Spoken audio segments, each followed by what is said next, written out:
plenário discute projeto que determina a colocação de cartazes em maternidades com informações sobre os canais para denúncia de violência obstétrica.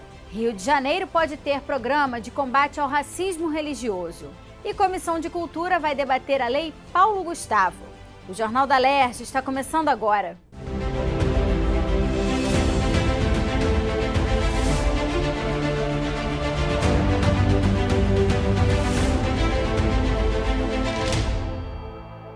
Boa noite. O Estado do Rio pode ter um programa de combate ao racismo religioso.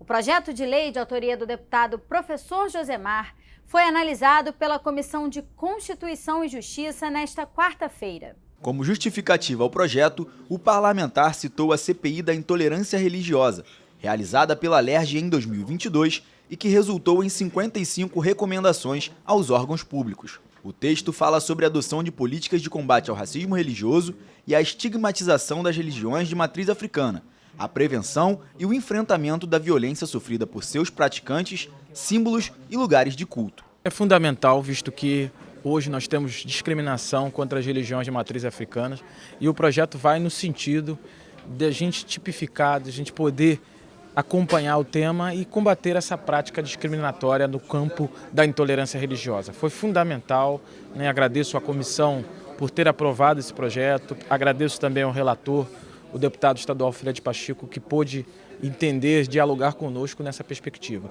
E é um projeto que que nós fizemos em conjunto com os movimentos sociais, com aqueles que pensam a sociedade, carioca e fluminense no sentido de acabar com o preconceito e com a discriminação.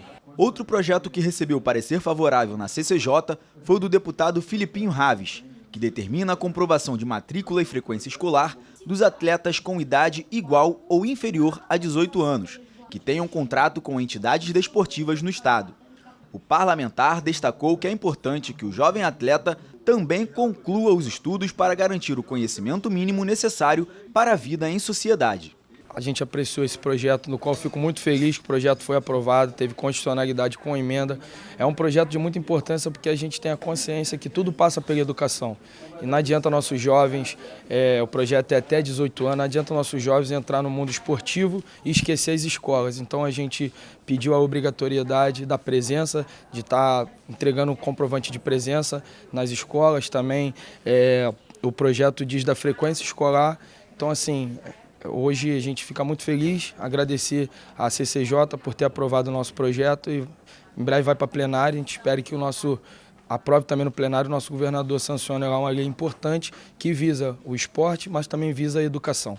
Um projeto de lei que gerou bastante debate entre os parlamentares da CCJ foi o do deputado Rodrigo Amorim, que veda a utilização da linguagem neutra em qualquer tipo de prova em concursos públicos, processos seletivos ou seleções públicas realizadas no estado do Rio. A discussão teve como ponto principal a constitucionalidade ou não do projeto, visto que, segundo o entendimento de outros parlamentares, caberia à União tratar sobre esse tema. Em que pese qualquer aspecto ideológico sobre a matéria, eu tenho um posicionamento claro, sou um deputado conservador, um dos mais ativos aqui na casa, e tenho um posicionamento contrário à linguagem neutra. No entanto, o objetivo desse projeto é a bandeira do concurso público.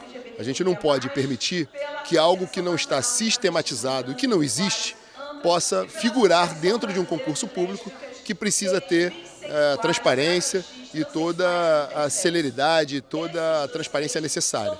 Então, esse projeto foi apresentado em defesa do concurso público, embora eu tenha uma posição formada em relação à linguagem neutra.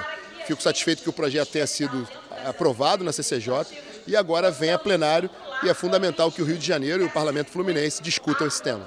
O plenário voltou a discutir a proposta da deputada Renata Souza, que torna obrigatória a exposição de cartazes nas maternidades do estado do Rio, com informações sobre os canais oficiais para denúncias de violência obstétrica.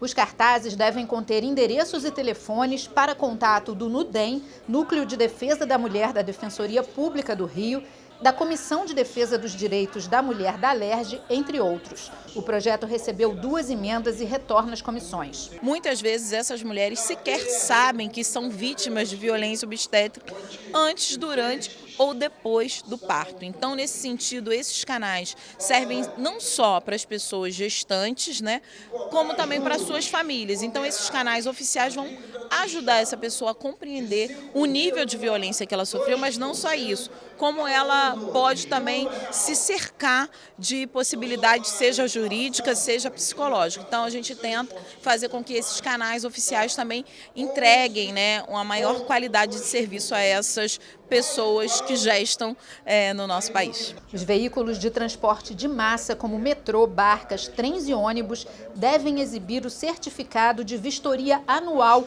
do órgão fiscalizador competente. O aviso deve estar exposto na parte de dentro e de fora do veículo, com informações como data de vistoria, validade e data de vencimento da vistoria. Quem não cumprir a regra pode ser multado. O projeto do deputado Carlos Mink recebeu 3 emendas e vai ser analisado pelas comissões. Ontem, um ônibus abriu a porta, uma pessoa com deficiência caiu e morreu. Por quê? A porta não estava boa. Então não basta obrigar a fazer vistoria, o certificado tem que ficar num local claro. Essa é a segurança que o passageiro tem, que aquele trem, aquele metrô, aquele ônibus é seguro. Passou por uma vistoria e ele, o seu pai, o seu filho, não vai ter um acidente, pelo menos por causa de equipamento. Cumpra-se. As unidades de saúde da rede pública estadual devem realizar atendimentos num prazo máximo de 3 horas. Crianças, idosos e pessoas com doenças graves devem ser atendidos em no máximo 1h30. É o que diz o projeto do deputado Daniel Librelon, que recebeu 6 emendas e vai ser analisado pelas comissões. Passou pelo 2º dia de discussão o projeto da deputada Renata Souza, que regulamenta a licença maternidade e paternidade para deputados estaduais. O texto prevê que deputadas tenham direito a 180 dias de licença, podendo ser prorrogada por até 90 dias em casos de aleitamento. Já os deputados terão 30 dias de licença paternidade. Os prazos estipulados no projeto são os mesmos já concedidos para servidores públicos do Estado do Rio. O texto poderá receber emendas até amanhã e depois será votado em 2 discussões. Muitas mulheres, muitas vezes, não entram na política também diante de uma situação de vulnerabilidade, quando tem o seu filho que precisa amamentar. Então, a gente não quer que seja um impeditivo para essa mulher ter também o seu filho. E também a licença maternidade e paternidade coesiona o que já está sendo organizado nacionalmente. A gente tem desde 2015 essas licenças reconhecidas no Congresso Nacional. Então, por que não reconhecer no Estado do Rio de Janeiro e garantir aí uma normatização que olhe esses pais e essas mães de maneira concreta? O Rio de Janeiro pode ter uma campanha informativa e de conscientização sobre a importância dos métodos e das técnicas contraceptivas. A campanha deve ser destinada às unidades públicas de saúde, escolas da rede pública estadual e empresas contratadas pelo poder público. O projeto da deputada Tia Ju prevê a distribuição de material impresso nesses locais, além de divulgação nas páginas eletrônicas das secretarias estaduais. O texto garante ainda a oferta pelo SUS de diversos métodos contraceptivos. A proposta aprovada retorna ao plenário para a 2ª discussão. E nesta quinta-feira, a Comissão de Cultura vai debater a Lei Paulo Gustavo. A audiência acontece às 5 da tarde, no auditório do 21º andar da Alerj. A Lei Paulo Gustavo, ela foi lançada em Salvador no último dia 11 pelo presidente Lula, né? Os editais, o período em que a gente vai poder acessar esses editais. Muito importante a gente dizer que só para o Estado do Rio de Janeiro, diretamente para as prefeituras do Estado do Rio de Janeiro, serão investidos mais de 130 milhões de reais. E para o governo do Estado, diretamente para a Secretaria Estadual de Cultura, serão mais de 140 milhões de reais. E isso tudo vai ser transformado em política pública através de editais. Editais que visam dar acesso, né, aos fazedores de cultura de todo o Estado do Rio de Janeiro. A Lei Paulo Gustavo ela tem recortes.